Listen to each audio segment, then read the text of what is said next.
where we get to know the business owner better. Today we have a special guest, Mr. Bernard Reincastle. He is the president of Macati, Malaysian Association of Coffee and Tea Innovation. Welcome, Mr. Reincastle. Thank you, Nicholas. Yes, please, may I know what is Macati?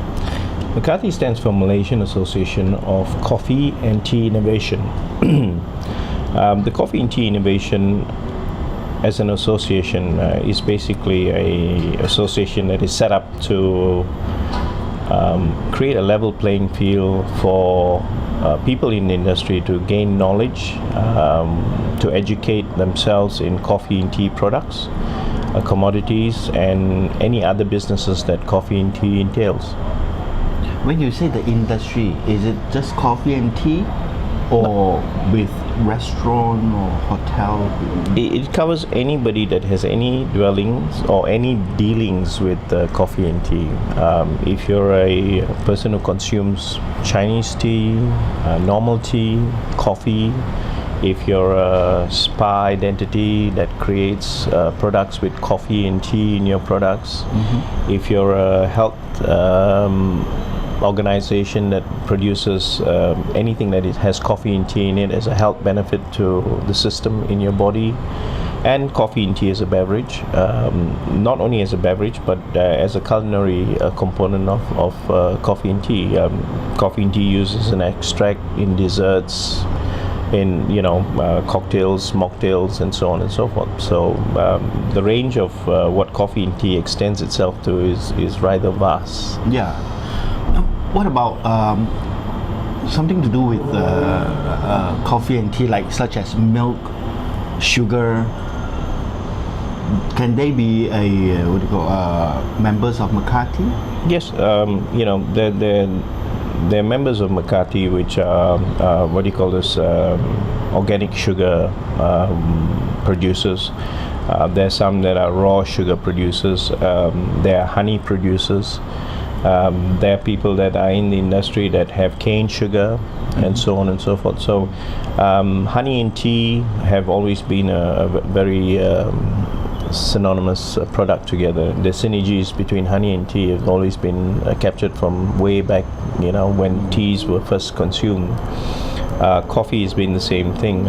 Coffee is as a drink has been drunk with cinnamon, has been drunk with a whole lot of other herbal extracts also for medicinal, in various medicinal fortes. So again, I think anybody that contributes to honey and tea, a milk supplier, a honey supplier, a sugar supplier, anybody that has anything to do with the product, whether it be instant granules or a whole bean, everything has its niche market.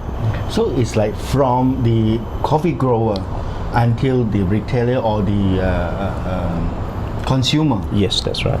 Okay. So there is no restriction to who can join Macati. As a matter of fact, we don't force anybody to join Macati. What we would rather you do is look at Macati as a platform that you can use to either educate, showcase, or develop your product to become a better product. I cannot say that I am a coffee grower. I cannot say I'm a tea grower. The association has to be fairly neutral in its stand. So hence I cannot have somebody coming to me and say I want exclusive rights.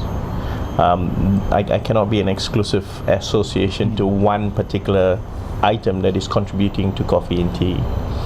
Hence, our committee members are also made up of people that are in the industry. When I say in the industry, I mean hoteliers, restaurateurs, but no direct involvement in coffee and tea. So there's no biasness or conflict of interest in regards to how we make our decisions as to what courses we do or what items we want to support and things like this. But we would like to, in some way or another, support organic, fair trade, things like this, which are something that is a social implication to the world, not just to Malaysia but to the world. Okay. Just now you mentioned association. Yes. So, is Macati the only coffee and tea association in Malaysia, or are there any other association representing coffee, cafe owners, something like that? There are, I think there's 2 or 3 other associations that relate to coffee and tea. However, I think I wouldn't say I won't comment, but I don't think it's right to comment about anything else but what we're doing as an association.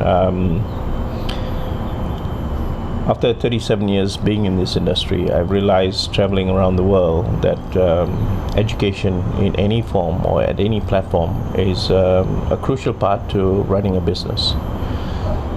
There are a lot of business owners out there who are told how to do, what to do, when to do, but they don't really learn the fundamentals of how to do, what to do, and when to do it. So what we want to do is we want to showcase those things, and also to go from how, who, and what. There is a gap. There are gaps in between those steps that you need to do. I'll give you an example. To do a business plan, Right. if you're not structured to do a business plan, or if you're not informed, or you're not knowledgeable of a business plan, then you won't know what to put into a business plan to guide you through your business. A business plan is a map that takes you from one Correct. point to the next point, yes, and to yes. the next point, and to the next point. Yes. So you can gauge whether you're arriving at the right point or not.